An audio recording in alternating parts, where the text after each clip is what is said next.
이재명 성남시장 어제 기자회견을 열고 성남시에 거주하는 청년들에게 연간 100만 원씩 주겠다, 청년 배당을 해주겠다 이렇게 밝혔습니다. 이래서 논란이 커지고 있습니다. 이 포퓰리즘 논란인데, 자 그런데 정작 이재명 시장은 아니 박근혜 대통령도 돈 준다고, 노인들한테 돈 준다고 하는데 나는 왜 안 되냐 이런 논리를 펴고 있습니다. 관련 이야기도 자세히 한번 분석을 해보겠습니다.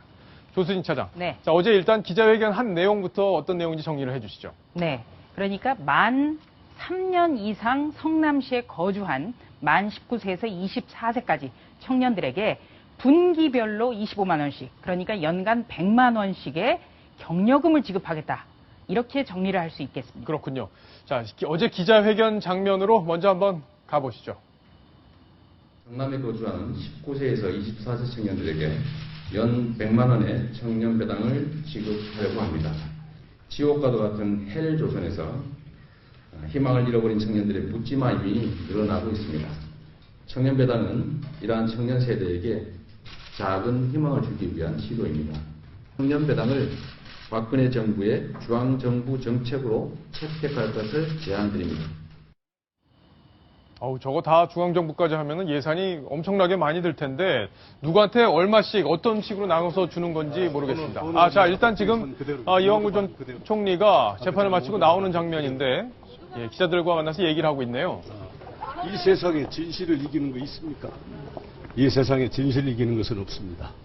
오늘 제가 좀 속이 좀 상했고 충격을 받은 것은 아까 말씀하셨다시피 증인들 그 진술이 좀 여러분들 들으신 그대로입니다.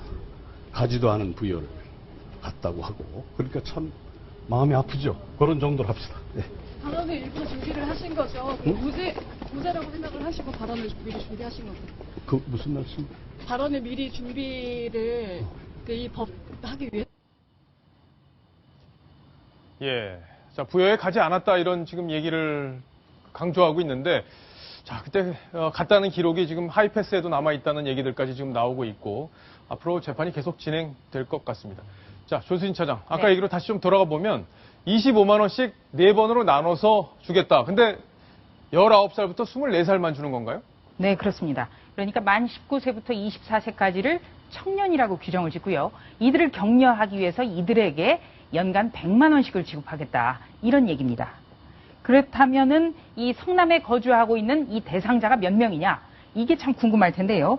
따져보니까 약 6만 명입니다. 6만 명이요? 네, 그러니까 이재명 성남시장이 얘기한 이 제도를 시행하려면 6만여 명 곱하기 100억. 예. 그러니까 600억 원 정도의 예산이 필요가 되는 거죠. 1년에 네. 그 정도 돈이 들겠네요. 김태현 변호사. 네. 그럼 뭐 내년에는 일단은 24세 청년만 우선적으로 지급해서 113억이 지급이 된다는데 이렇게 돈을 그냥 생으로 이렇게 주는 경우가 있었습니까?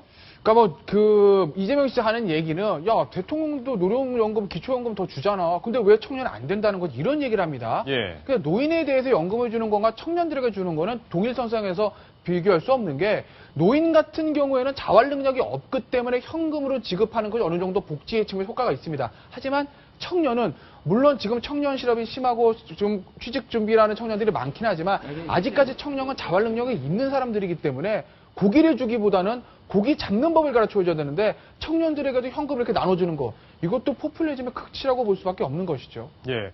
이 지역에서만 쓸 수 있는 화폐 개념이라고 하던데 조수진 차장. 그럼 네. 결국에는 그 한도를 정해주고 그 한도 내에서 돈을 이렇게 쓰다 보면은 전자화폐식으로 돈이 없어지고 이런 방식인가 보죠? 네, 그런 얘기를 하고 있는데요. 지역 화폐 이렇게 해서 지역에서만 쓸 수 있겠다.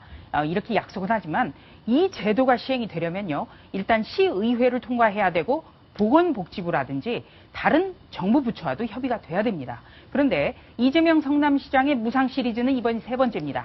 처음에는 산후조리원을 무상으로 운영을 하겠다고 했고요. 2번째는 무상으로 교복을 주겠다. 이번에는 청년들에게 연간 100만 원씩 주겠다. 그런데 이 일탄격인 이 산후조리원 문제부터 보건복지부에서 난색을 표하면서 시행이 되지 않고 있습니다.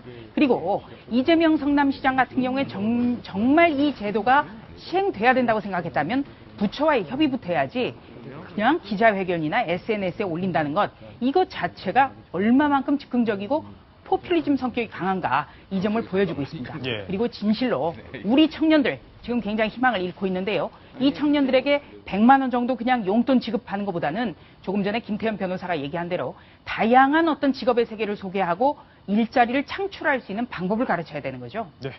박성훈 논설위원님 짧게 정리를 해주시죠.